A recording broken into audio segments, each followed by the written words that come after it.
Welcome to the 2021 International Women of Courage Celebration, presented by the American Women for International Understanding. I'm Rachel Scott of ABC News here in Washington, D.C., and I am so honored to be your virtual host for this year's event. Later, you'll meet the honorees, the Inspiring International Women of Courage, or the IWOCs for short, as we call it, and you'll hear their stories. You'll also see highlights of the award ceremony at the State Department. And we will learn more about the history and the legacy of the IWOC celebration. But first, let's answer the question, what makes a woman of courage? If a woman can fight torture and oppression, if she can break a glass ceiling and advocate for equality and tolerance, if she can go door to door to combat domestic and child abuse, then surely we can summon a fraction of their bravery. Somebody's got to do it, and why shouldn't it be you? A woman can make great impact in society. I realized that through leading the organization, I could support more than one individual. I could change the policies in the state. I can make a better life for those groups to whom I serve. We face sexism, harassment, name and shame us. I hope that one day people will understand and recognize that our voice was for everyone. The first film that you made while the Taliban was still in charge, and it sounds like making the film was as dangerous as the content. Oftentimes, even when you walk in the street, people ask you, what happened to you? Why are you in a wheelchair? Once I tell them that I've been shot, they will say, what did you do to him? This is my responsibility to be here, and you might be an example for other women that they are coming behind you. It is for many women that they watch me and say, okay, when she did it, why we don't do it? We have to go for it too. Even after such suffering by being abducted, kept incommunicado, my family and friends believing that I might be dead, I still felt that I had a responsibility to go on doing human rights work. The world will never, ever, ever reach its potential till all women are treated with dignity and respect.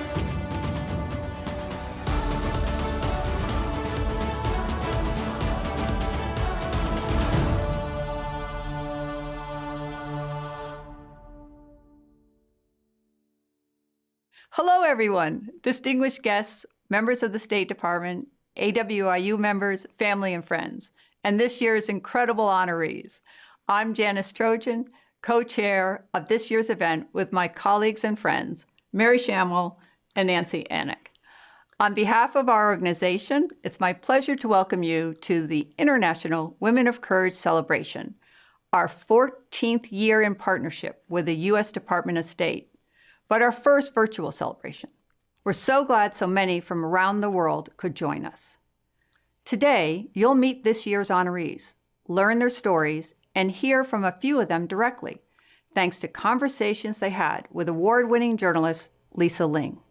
We'd like to thank Lisa Ling for her time and passion. We'd also like to thank our honorary chair, Willow Bay, for supporting the celebration and sending a message of congratulations to the Women of Courage. And we'd like to thank Rachel Scott of ABC News for being our virtual MC. This past year has been challenging on all fronts, which is why we're so grateful to our sponsors and patrons for making this celebration possible. You'll see a list of sponsors scrolling by, but we'd like to give a special recognition to Deloitte.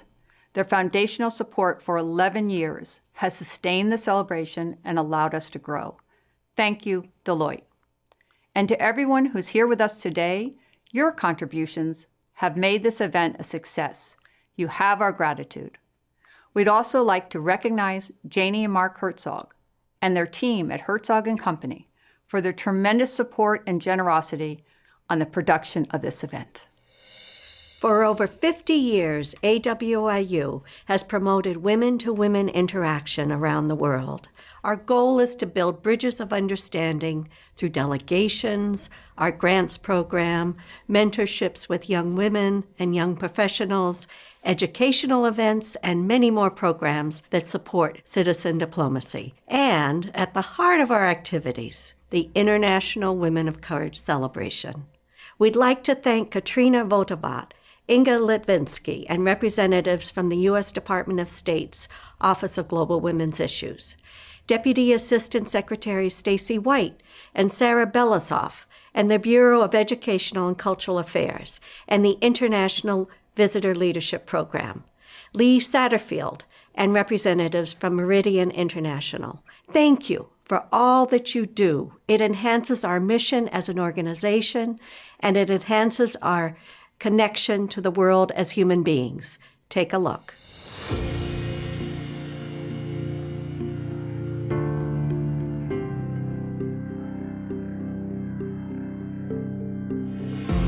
The Secretary of State's International Women of Courage Award recognizes women who have demonstrated exceptional leadership and courage in advocating for peace, justice, human rights, gender equality, and women's empowerment. Since 2008, American Women for International Understanding has been honored to partner with the U.S. Department of State to celebrate these global leaders. AWIU hosts an annual event, supports their work with monetary grants, and maintains a connection with them when they return to their home countries. This global sisterhood now extends to over 155 honorees from over 75 countries. At AWIU, we believe in women supporting other women, and we celebrate the International Women of Courage.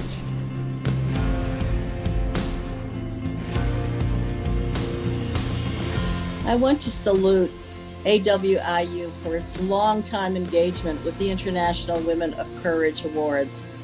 When I was U.S. Ambassador for Global Women's Issues, I was privileged to participate in the event that AWIU did annually to support the awardees. It was extraordinarily moving and impactful. Thank you so much for what you do, and best wishes to all.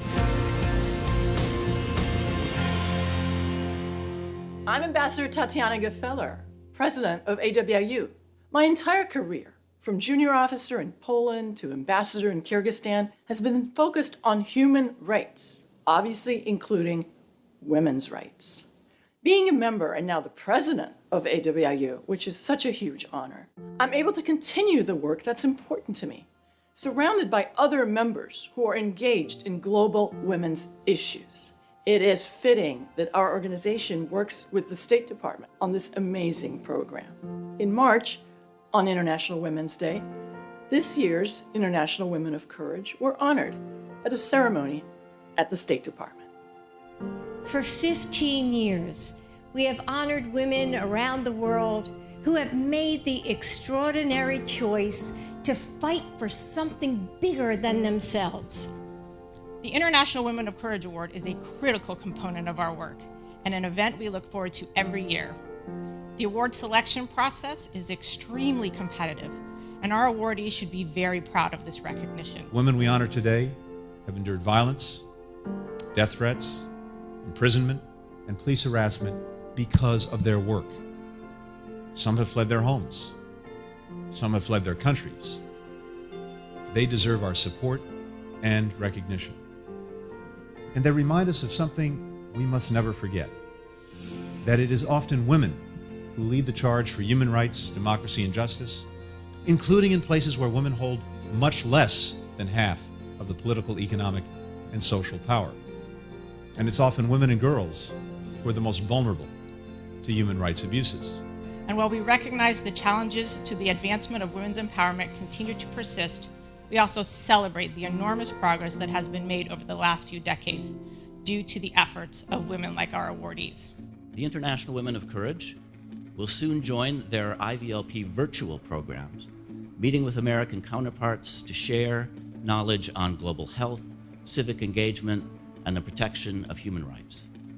This program is not only beneficial to our international visitors, but it also enriches our local American communities who host them and helps build global networks of activists and organizers. Women continue to face enormous barriers to representation and leadership, particularly the threat of violence. The 7 Afghan women we honor today are a devastating testament to the violence perpetrated against women across the globe. simply for speaking up and contributing to a stronger, safer world.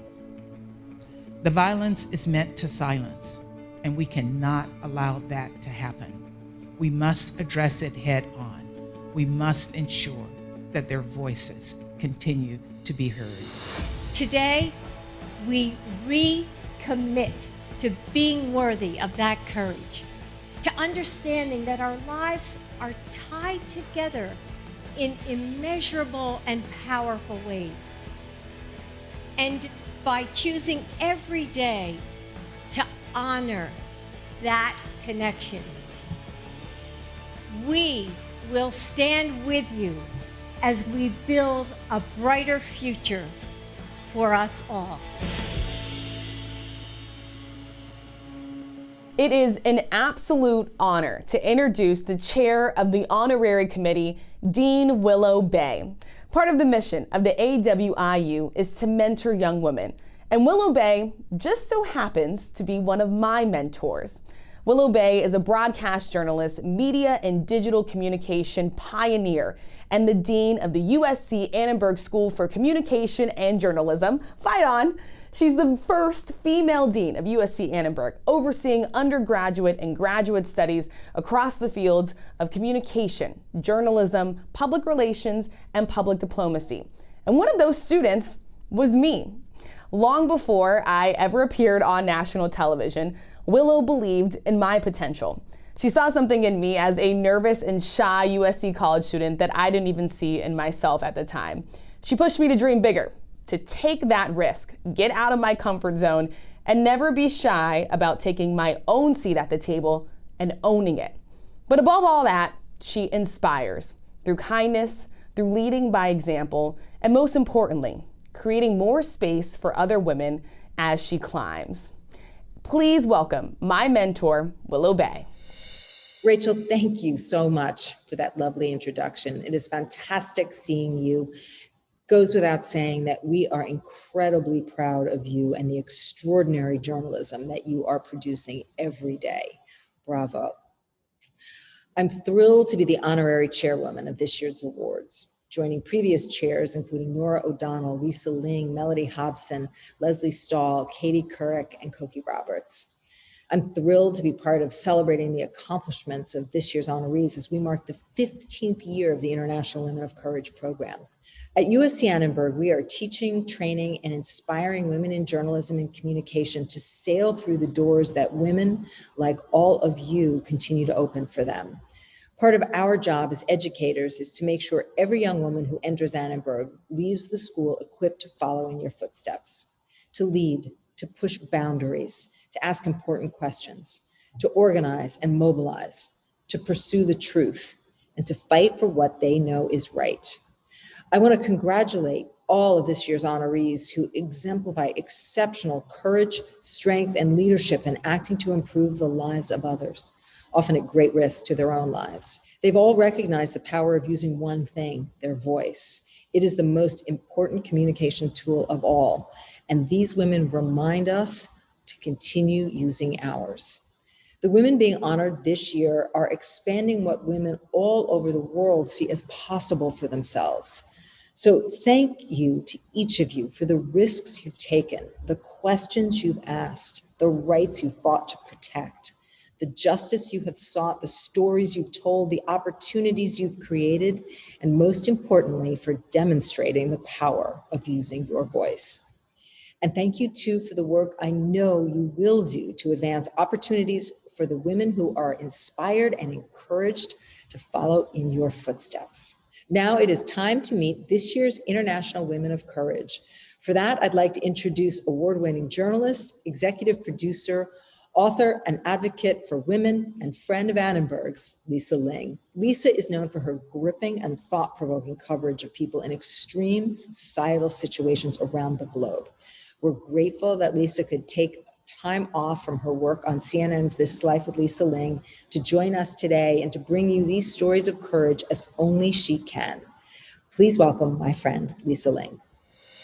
Thank you so much, Willow. Hello, everyone. I'm Lisa Ling, and I'm honored to introduce the 2021 International Women of Courage.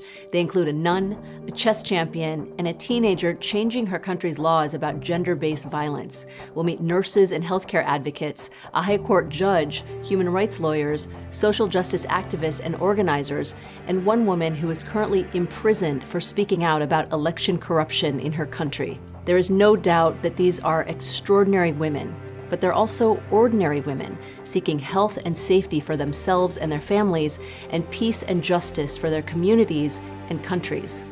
Circumstances have forced them to speak up and speak out. Courage has brought them here today. We'd like to take a moment to recognize a posthumous award given by the Secretary of State to 7 women in Afghanistan who gave their lives to secure peace and justice in their country. I encourage you to read their complete stories at AWIU.org. So let's begin. Thank you to U.S. Embassy representatives in each country who nominated our honorees. You'll see introductions from the diplomats in a bit. And then I had the opportunity to speak with 5 of the women of courage myself. You'll see those interviews as well. The global pandemic has made healthcare the story of the year. 2 of the women of courage are nurses working in different circumstances on different continents, but both working towards the goal of equity in healthcare and for the rights of healthcare workers. I spoke with the honorees from Venezuela and Spain. The U.S. Embassy to the Holy See is proud that Sister Alicia Vacas Moro was selected as an International Woman of Courage. Born in Spain, Sister Alicia joined the Catholic Order of the Comboni Sisters to dedicate her life to God and to others. From her work in a rural healthcare clinic in Egypt to her tireless efforts to improve the lives of Bedouin women and children, and to helping refugees fleeing war and political instability, Sister Alicia has taken exceptional risks to ensure the rights and dignity of others. When the COVID-19 pandemic struck northern Italy, Sister Alicia again showed her selfless commitment to others. She went to provide medical care at her convent in Bergamo. Tragically, 10 of her 55 sisters would fall victim to the coronavirus. Sister Alicia's valor, generosity, and leadership, virtues that exemplify a woman of courage, are truly inspirational. Well, Sister Alicia, thank you so much for joining us today, and congratulations on the IWOC Award. Now, I know you spent 8 years in the Middle East helping the Bedouin community there. What are some of the biggest needs in that community? The Bedouins in the West Bank, they have a lot of needs. First of all, they cannot live as shepherds anymore because they cannot move with the animals. They have no access to the water sources. No electricity, no water, no good access to schools or health facilities. So the needs are very basic, but I think that above all, their main need is for freedom and respect for their dignity. And I'm just curious, what drove you to that part of the world and that community in particular?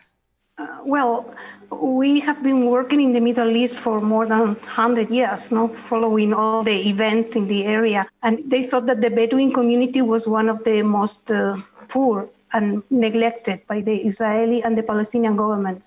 So they decided to get closer to them and to understand better their needs and their situation. And for people who are unfamiliar with the community, who are the Bedouin? They are shepherds and used to move from one place to the other according to the seasons and to the weather. In particular, this group of Bedouins are called Jahalim. This is their tribe. So after the proclamation of the State of Israel, they were sent away from their land in the 50s, early 50s, and they moved to the desert of Judah surrounding Jerusalem. And what kinds of programs did you help set up? It was very interesting because I am a nurse, and when I arrived there, my expectation was to work as a nurse, and they have such a great needs also in health issues. But when you visit the communities and you ask them what are your needs, how do you need support, they always ask for education. This is their main concern. Education, education. I think somehow they are aware that their children will not be Bedouins anymore, that they need to prepare another way for them, another life for them, and education is the clue. So we started setting schools and kindergartens for the small kids. And then only afterwards, we start working with mobile clinics and trying to link them with the Palestinian Ministry of Health to provide medical care for them. And I wonder, Sister Alicia, for people who don't know about the work that sisters do, can you give us a sense of what they mean in people's lives and how close they become to people and their families? You know, there was a very clear example to me with a Bedouin family. And they have a genetical disease, and they have 3 children very, very sick. And once I was in the hospital with them, and one of the youngest, he was only 9, he was getting an amputation of a leg.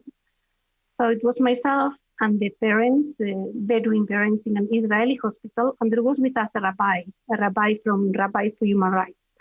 And we waited for hours for this operation to finish. And then the doctor eventually came out and said, the family of Ibrahim, and we all jumped, on our feet.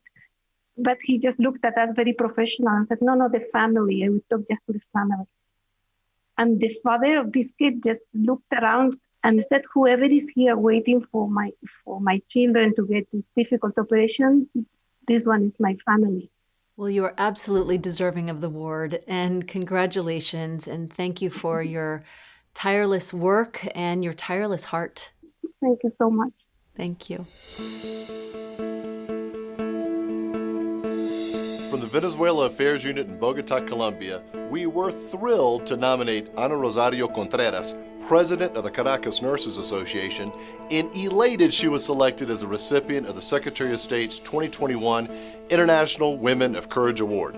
As Venezuela confronts a deepening economic, political, and humanitarian crisis, compounded by the repressive tactics of a dictatorial regime, Ana Rosario is a striking example of the many courageous Venezuelan women fighting for a better future. Her advocacy for the rights of women, labor unions, medical health professionals, and patients, all the more vital as we face a global pandemic, is truly inspiring and worthy of recognition. We applaud you, Ana Rosario, for the work you have done and continue to do for a free and democratic Venezuela that champions the rule of law and human rights. Ana Rosario, thank you so much for being here. It's such a pleasure and honor to meet you. As the president of Caracas Nurses Association, can you tell me about the challenges that healthcare workers face in Venezuela? Hola Lisa, para mí también es un placer estar contigo en esta actividad. En Venezuela hoy ser trabajador de la salud es un gran desafío. Tenemos que luchar no solamente por la vida de nuestros pacientes, sino que también tenemos que luchar por nuestra propia vida. Y tenemos que luchar por nuestra propia vida porque lamentablemente tenemos un sistema de salud muy colapsado, donde no tenemos condiciones de trabajo seguras, y esto, por supuesto, genera este reto de sobrevivir. Y eso lo ha visibilizado la pandemia de la COVID-19, ha visibilizado esa debilidad y esos retos que tenemos que vivir continuamente los que laboramos en el sector salud. Apoyar, cuidar, mitigar el dolor, pero también tratar de sobrevivir y no caer bajo el contagio de la COVID-19. The news and information coming out of Venezuela is very controlled. What do you all need in your country to help healthcare workers combat and deal with COVID and other health issues? Fíjate, para poder nosotros continuar, los pocos que quedamos dentro del equipo de salud, frenteando o enfrentando esta pandemia y otras patologías que subsisten en nuestros hospitales, necesitamos equipos de protección personal, necesitamos tener un salario suficiente para poder tener calidad de vida y poder seguir al frente de nuestros hospitales. Ana Rosario, what do you need from the world right now? This is an opportunity to tell the world about the situation there, because your story is unable to get out via traditional media. So tell us what the healthcare system in Venezuela needs. Hoy necesitamos de las manos del mundo, los trabajadores de la salud, equipos de protección personal que nos garanticen que nuestro ejercicio podamos minimizar el riesgo a contagiarnos.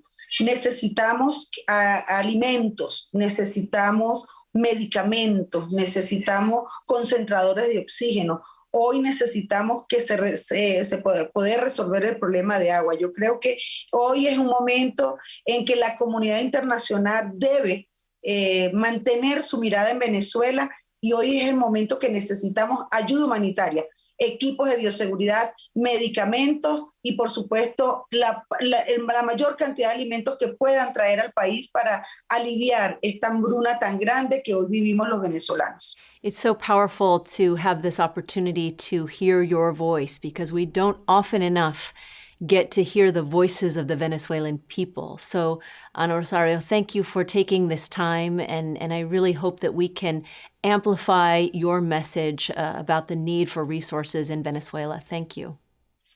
Mi agradecimiento, Lisa, por esta oportunidad que nos permite que la voz del venezolano pueda ser oída. Es una voz de un pueblo valiente que en este momento está en pie de lucha por algo muy importante, su libertad, y aquí estamos las mujeres venezolanas al frente de esta lucha, porque estamos seguras que Venezuela va a ser como el ave fénix. Vamos a resurgir de nuestra ceniza. Muchas gracias por esta oportunidad. The right to a free and fair election, the right to transparency in the law, the right to freedom of expression, the right to information about disappeared family members. These are some of the human rights that our women of courage are fighting for. Greetings from Cameroon. My name is Vernelle Trim-Fitzpatrick, Chargée d'Affaires of the U.S. Embassy.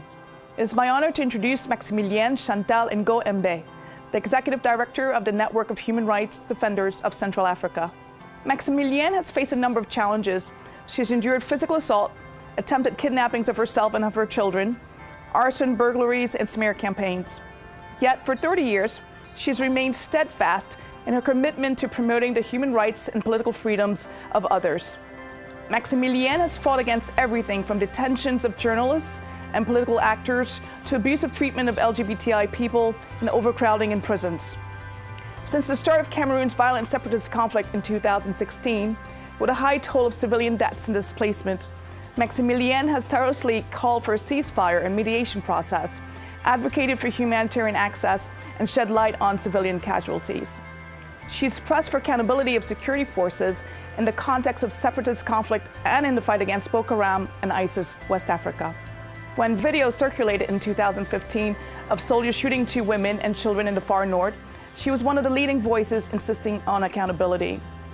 Her tenacity helped lead to the conviction of 4 soldiers in 2020, an example of Maximilienne's perseverance in championing justice under the law and her ongoing contribution to Cameroon's democratic development. I've had the privilege to see firsthand the amazing work Maximilienne is doing. Her commitment to fundamental rights and freedoms in Cameroon is inspiring to us all. It is my great honor to introduce Maria Kolesnikova of the Republic of Belarus as one of the Secretary of State's 2021 International Women of Courage. After the regime excluded 3 leading opposition candidates from the presidential election last summer, the women of Belarus stepped in. Maria, the campaign manager for one of those candidates who was put in jail, served as the organizer and public voice of the candidacy of Svetlana Tsikhanouskaya, the wife of yet another imprisoned candidate. Veronika Tsepkala, the wife of the 3rd candidate, who went into exile to avoid being arrested, also joined the effort. These 3 women became known as the Troika. All 3 deserve recognition as incredibly courageous leaders. Maria called on her fellow citizens to stand up for fundamental freedoms and civil liberties, while urging police and protesters alike to reject violence. At times, Maria put herself physically between the 2 to prevent violence. Inspired by Maria and her partners, women across Belarus responded to the power of her example and, in the face of horrific police brutality, rose up as leaders of the peaceful protest movement. Authorities abducted Maria, threatened to kill her, and tried to forcibly exile her. In response, Maria defiantly tore her passport at the border risking her life and imprisonment on false charges to stay in Belarus and fight for freedom and democracy. Even from her prison cell, Maria's bravery continues to inspire the people of Belarus and all those around the world who cherish freedom. Maria, we salute you, and we call once again for your immediate release. I'm thrilled to introduce Renita Nyanaraja as a finalist for the Secretary of State's 15th Annual International Women of Courage Award. Ms. Nyanaraja is a lawyer who fights on behalf of Sri Lanka's most vulnerable populations, including families affected by enforced disappearances, survivors of gender-based violence, and religious and ethnic minorities. She's dedicated her life to the pursuit of justice, often at considerable personal risk. Some of her most impressive work involves advocacy for families of the disappeared and for prisoners arrested under Sri Lanka's Prevention of Terrorism Act, who are often detained for years without charges. I'm proud to nominate her for the International Women of Courage Award. Well, first of all, congratulations on a well-deserved award. Thank you so much. I want to ask you why you wanted to become a lawyer in the first place. For me, it's like to become as a lawyer, came from my personal experience. Because my grandfather was a human rights defender and he worked for the victims and marginalized community of human rights violation. Even though I dreamed to become as a geographical specialist, so to fulfill their dream and then like their dedication to serve my community. So what kinds of cases specifically do you represent? My entire professional path is like, I do cases on pro bono basis on different various human rights violations, such as like violence against women, conflict-related sexual violence, sexual abuse. Well, I know that Sri Lanka has taken a real hard stand on terrorism with Sri Lanka's Prevention of Terrorism Act. So what happens to people who are imprisoned under that act?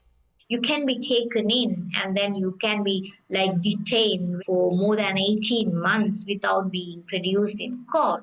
So you will have like limited access to your family members, and then you will have limited access to the lawyers to consult or present your case. And then once the detention is over, you will be produced before court.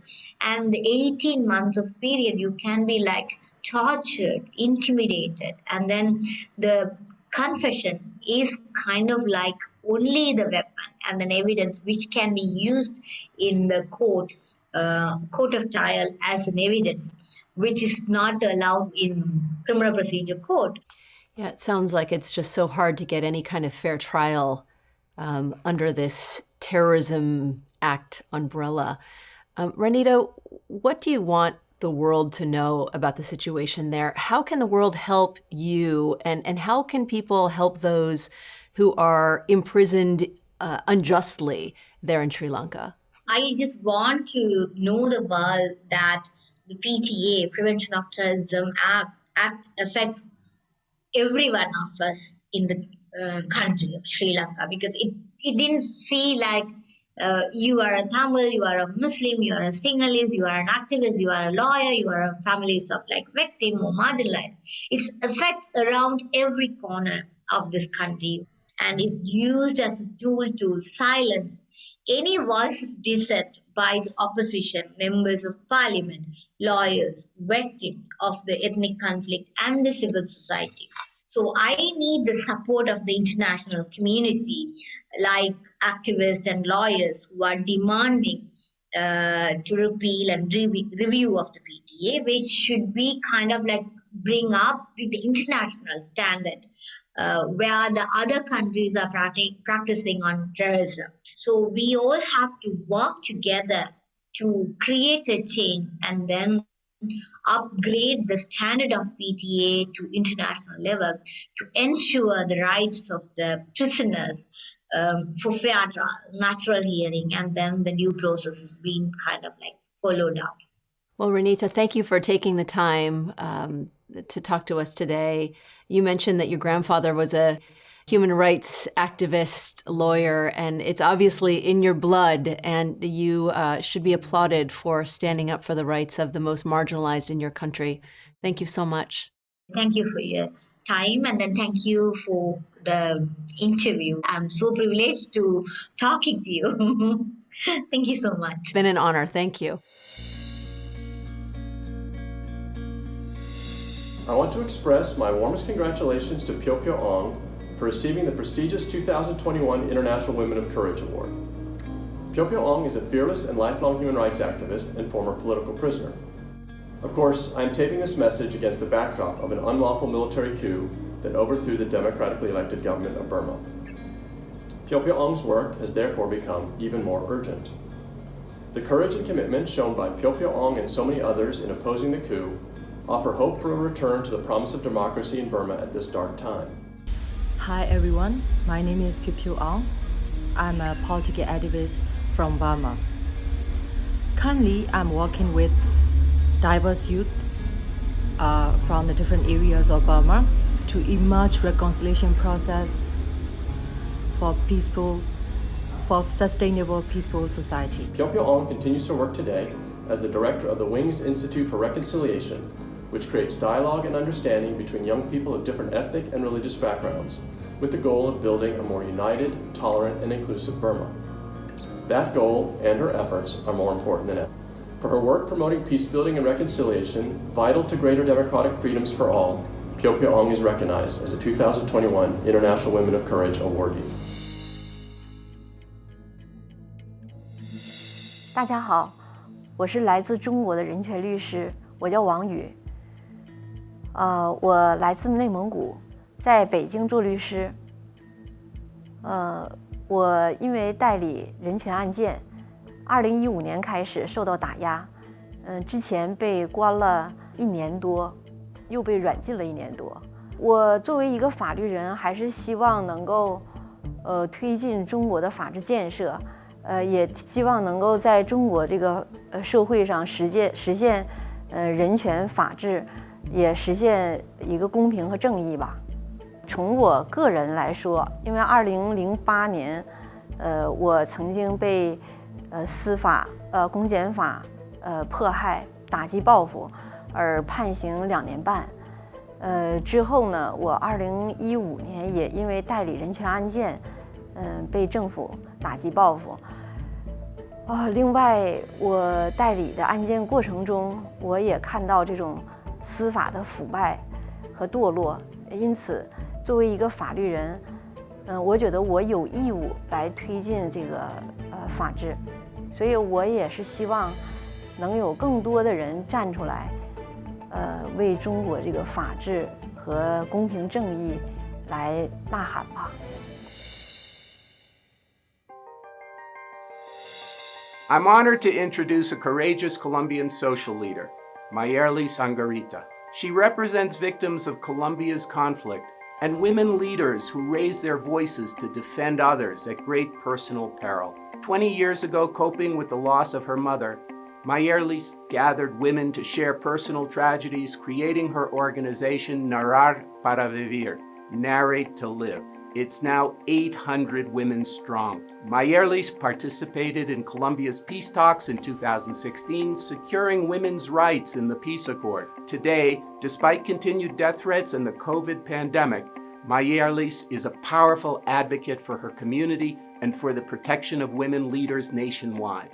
With each victory achieved by brave leaders like Mayerlis, Colombia grows stronger and takes a step away from violent conflict and toward lasting peace. Nothing makes us prouder than standing beside her, a woman of courage. Si nacería y me preguntaran que si quería volver a ser defensora, no lo dudaría, porque la satisfacción que tú sientes cada vez que le entregan unos restos a unas mujeres o que capturan a uno de los victimarios que le hacen daño o que podemos superar esos duelos digamos, postergados que teníamos por las acciones. Y cuando veo a las mujeres que están consumidas en un estado victimizante y luego de 1 o 2 años las veo como sujetas de derecho, empoderadas con sus negocios, con sus hijos, esa es la mejor satisfacción que puedes tener de servir. Greetings from Guatemala. It is my honor to recognize the Department of State's 2021 International Woman of Courage awardee, Judge Erika Aifan. Sitting on the high-risk criminal court, Judge Aifan has responsibility for cases involving high-impact crimes as assigned by the Criminal Chamber of the Supreme Court of Guatemala. She's a member of the Association of Judges for Integrity and has set a powerful example of courage in Guatemalan society. She's presided over high-profile corruption and war atrocity cases which have led to defamation and even threats of violence against her. Despite such daunting challenges, Judge Aifan has persisted as an effective and independent Guatemalan jurist. Well, Judge Aifan, thank you so much for being with us and congratulations on your International Women of Courage Award. I was just in Guatemala in 2019 and it is one of the most beautiful countries I have ever visited, but I know that there are a lot of security concerns in the country. So what kinds of challenges do you face in defending the rule of law? Precisamente el tema de seguridad fue un tema prioritario al considerar la creación de los juzgados de mayor riesgo en Guatemala. Nos encontramos, por ejemplo, aún en el tema del desafío que requiere inversión tecnológica, inversión en infraestructura, inversión en recursos humanos y materiales. También dentro del tema de seguridad hemos visto que esta seguridad se enfoca únicamente desde el punto de vista físico o humano. Es decir, se considera que con darle unos escoltas o unos agentes de seguridad a los jueces o a las víctimas o a los testigos es suficiente. Sin embargo, descuidamos otro tipo de seguridad que va relacionado con la misma infraestructura, que debiera tener algunos controles especiales. Just given how insufficient security is for you, what motivates you to keep going? Given the threats to you, but also the threats to the rule of law in your country? Principalmente el creer en la justicia, en creer que el sistema de administración de justicia puede responder a las necesidades de mi país. También debo decir que no obstante los riesgos, las amenazas, las dificultades, también he tomado en consideración que el hecho de ser jueza es una posición privilegiada que me hace pensar si mi seguridad es débil en algún momento, cuánto más puede serlo lo de la seguridad de las víctimas. Y en este caso, pues me ha impulsado, me ha motivado a continuar realizando mi trabajo el hecho de haber visto muchos niños víctimas con una valentía sorprendente, declarando, contando lo que han vivido y señalando a las personas que en algún momento pudieron haber cometido graves crímenes, incluso contra la vida, cuando están en una situación de vulnerabilidad. Esas son las situaciones que me inspiran a seguir haciendo el trabajo que hago a pesar de los obstáculos. It's powerful to think about, Judge. What does this International Women of Courage Award mean to you? Para mí ha significado una base para construir un mejor sistema de justicia, un sistema de justicia democrático que pueda ser inclusivo de las mujeres. Es un reconocimiento no a mi persona, a las juezas valientes de Guatemala, que sé que hay muchas en nuestro país, para mí, por el reconocimiento a ese esfuerzo y esa visibilización, y también una esperanza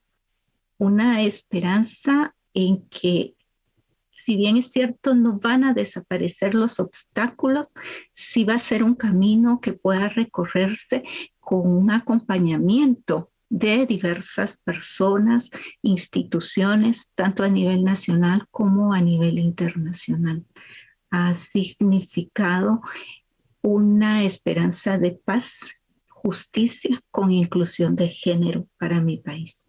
Por eso ha sido tan importante para mí. Well, Judge Ifan, congratulations again on a well-deserved award, and thank you for your unwavering commitment to justice. Muchísimas gracias. Marching for women's participation in government, fighting for victims of gender-based violence in conflict zones, lobbying the president of the country to enact harsher penalties for acid attacks, making a statement by taking off your headscarf in public. These are the women being honored for making the world a more just place for women and girls. I'm honored today to introduce Julianne Lusenge from the town of Beni in the Democratic Republic of the Congo. She is the DRC's leading activist in the fight against gender-based violence. For decades, Julianne has worked to promote the rights of women and girls in conflict situations. After witnessing the enormous toll that Eastern Congo's violence has had on women and girls, in 2000 she created the group Women's Solidarity for Peace and Integral Development. Despite numerous attempts on her life by armed groups, Julianne's social support program for local women provided holistic care and legal support for hundreds of victims of sexual violence each year and runs social programs that benefit around another 11,000 women and girls annually. Julianne's work has extended far beyond the DRC. Her advocacy in Africa, Europe, and the Americas has championed the rights of survivors. Her testimony and personal knowledge of the effects of gender-based violence were crucial to the drafting of international accords recognizing sexual violence as a weapon of war. Je me dis, on ne peut pas arrêter, on doit continuer, parce que nous savons qu'il faut un jour changer la situation des femmes. Et c'est seulement nous qui changerons cette situation. For her lifetime of work championing the rights of women and girls in conflict situations, Embassy Kinshasa, my team, is privileged and honored to present to you Julianne Lusenge as a 2021 International Woman of Courage.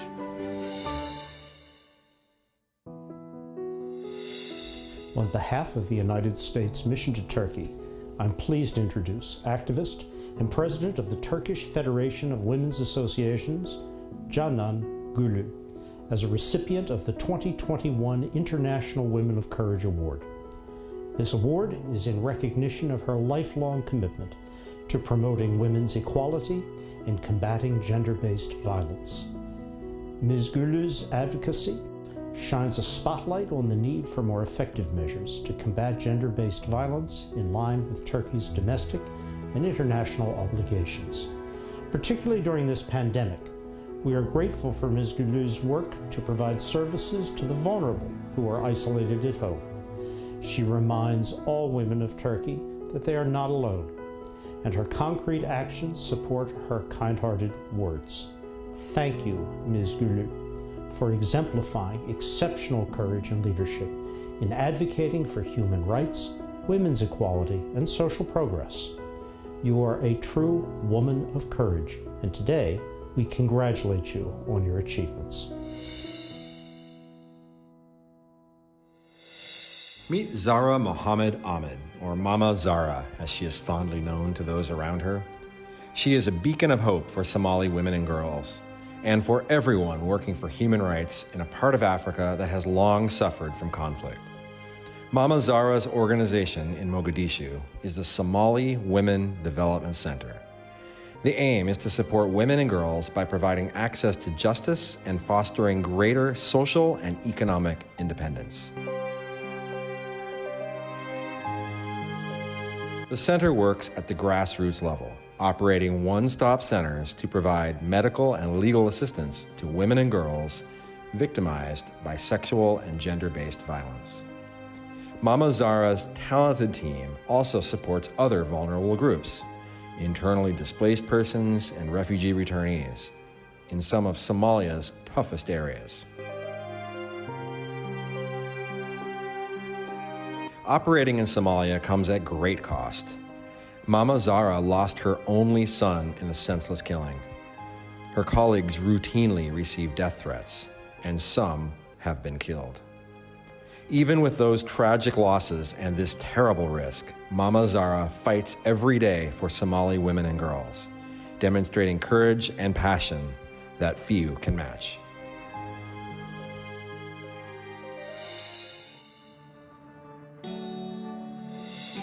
Namaste. Muskan Khatun exemplifies strength, perseverance, courage, and the ability to effect change. In 2019, at the age of 14, Muskan was the victim of an acid attack after she rejected a boy's advances. She suffered severe burns on her face, chest, and hands. Her recovery was painful and continues to this day. Unlike other victims whose stories faded after a few days of headlines, Muskan chose to speak out.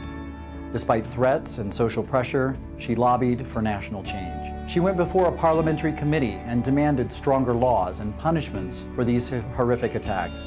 And she met with the Prime Minister of Nepal. Only days after their meeting, the Prime Minister called for a new law to be drafted and issued an ordinance punishing the perpetrators of acid attacks and regulating the sale of chemicals used in these attacks. Muskan's leadership was crucial in bringing about that change. Just a few months later, the Nepali government went further to protect women and victims of gender-based violence by strengthening punishments for rapists and for the protection of victims. Although her attackers sought to take her smile, Muskan, whose name means smile in Nepali and Hindi, is still smiling. She transformed her tragedy into a force for change and an example for future women, girls, and other marginalized groups in Nepal.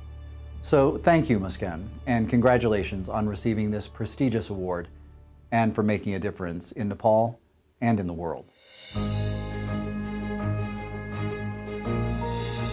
Hi, I'm Yael Lempert, the Chargé d'Affaires at the United States Embassy in London. And I know everybody's been watching The Queen's Gambit. But today, it's my honor to highlight a real-life chess heroine and a winner of the International Women of Courage Award. Last year, when Shore Bayat left her home in Tehran to referee the Women's Chess World Championship, Shore had no idea that she might never see her country again. But when Shore was photographed at the competition, wearing her headscarf loose, an outcry followed. The regime demanded a public apology from Shore. Instead, she took a stand. She was photographed again, this time with no hijab at all. Her courage has come at a cost. Fearing for her safety, she made the heart-wrenching decision to seek refuge in the United Kingdom. She is separated from her family back home. But Shore stands on the world stage now, a beacon of courage and a champion of change for women in Iran and for women everywhere. Shore, thank you so much for being with us, and congratulations on the IWOC award. I first want to ask you when you started playing chess and what you fell in love with about it. My father taught me how to play chess when I was 9-year-old. And actually, I love chess because the game is endless and so deep. And on the other hand, it requires logic and critical thinking. And Shore, how much control did the Iranian government exert over your life?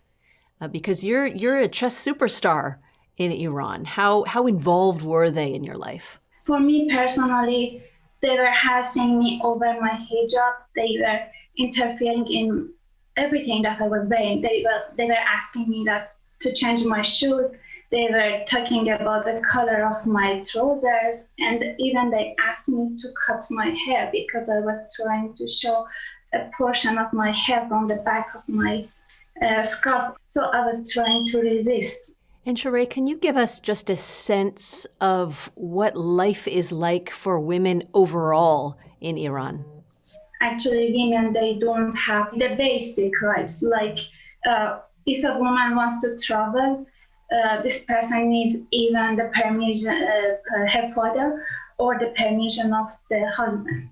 Or women cannot actually get divorced. Doesn't matter if their wife, how violent it is or how bad it is.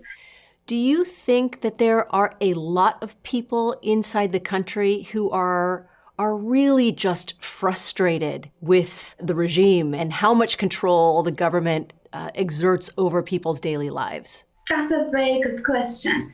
Because what the world needs to know about Iranian is that Iranian people are extremely liberal. And the government is not representative of the view of Iranian people. And actually, I received many messages from Iranian people. They said that if I get a chance to ask what they want, They want to have free internet because every time that something happens in Iran, the government controls the means of communication for them.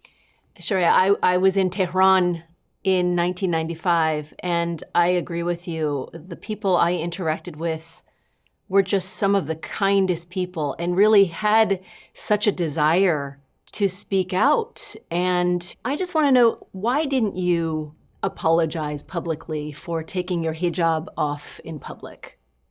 I knew that there is no way that I apologize for not wearing hijab because I don't believe it. I think that people should be free what they want to wear. For me, it would be like a slave praising its shackles. And I know that there are many Iranian women who are in prison because of protesting against hijab. And if I would apologize and come back to Iran, how could I look at to the eyes of Iranian people? What does this IWOC award mean to you? I'm honored to receive this award, but from other hand, I know that there are many Iranian women who are more courageous than me, and I feel that they deserve more than me to receive this award. But I know that many of them are in prison or are not in a situation to be here and receive this award, but I would like to share it with all of them. And I would like to tell them that you are the brave one, and I'm so proud of you. Well, Sharia, thank you for being with us, and I so admire that you are standing up on behalf of the women and people inside your country, and I hope that you are able to return to your home one day. Thank you so much. And now back to the chairs of the International Women of Courage celebration. Each year, AWIU presents the Internationalism Award to honorees who have demonstrated a commitment to raising awareness of global concerns, encouraging cross-cultural dialogue, and advocating for the advancement and equality of women. Past recipients include U.S. ambassadors, award-winning journalists, an Olympic medalist, and a former First Lady of the United States. This year, we are pleased to announce the 2021 Internationalism Award recipient is Deloitte. I'm Terry Cooper, and on behalf of Deloitte, I'm delighted to accept the 2021 AWIU Internationalism Award. It's truly amazing to be here to celebrate the achievements of these incredible women who have had such a profound impact globally. Here at Deloitte, our diversity, equity and inclusion journey started almost 3 decades ago with a focus on the retention of women throughout our workforce, as well as increasing the representation of female leaders. In fact, we were the very first professional services firm to establish a women's initiative, and we continue to remain laser focused on the advancement of women. Deloitte has been very visible and vocal in our commitment to making gender equity the norm in all parts and all levels of our organisation. One of our key initiatives involves each of our leaders reaching out and sponsoring 1 or 2 females, creating a sponsorship wave that will provide a phenomenal future pipeline of female leaders. Additionally, we're addressing the obstacles that disproportionately affect women in the workforce, such as caregiving.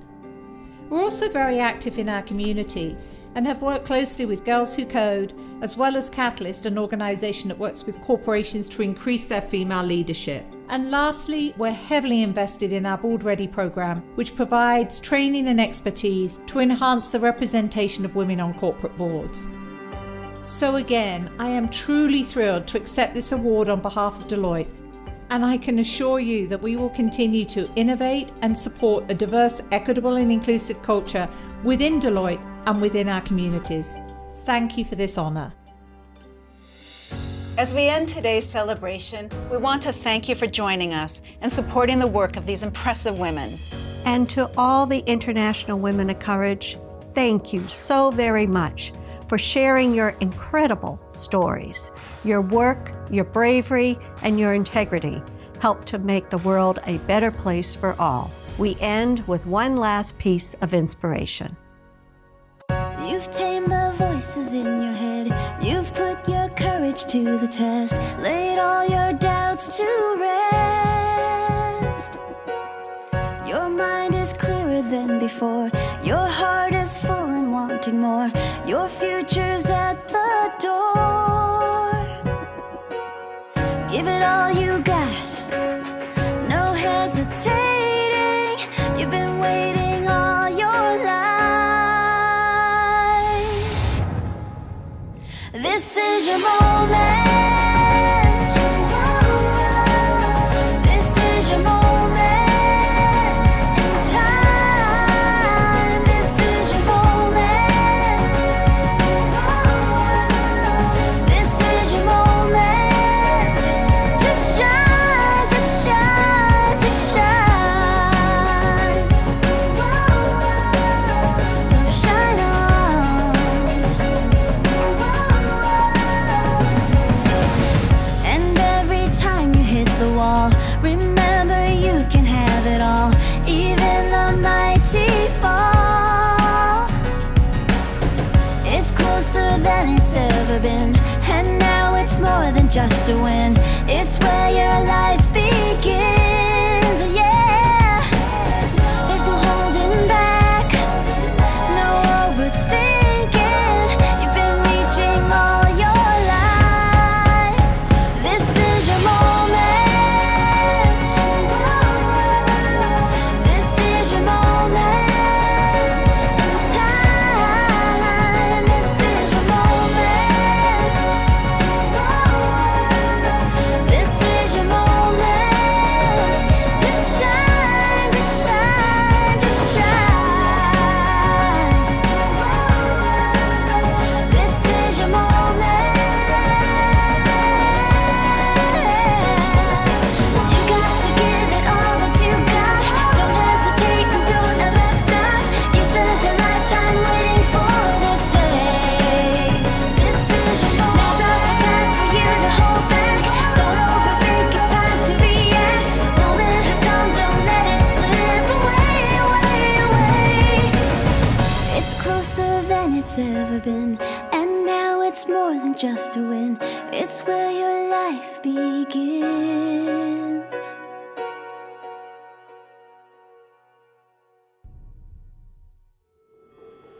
And that's a wrap for the 2021 International Women of Courage virtual celebration.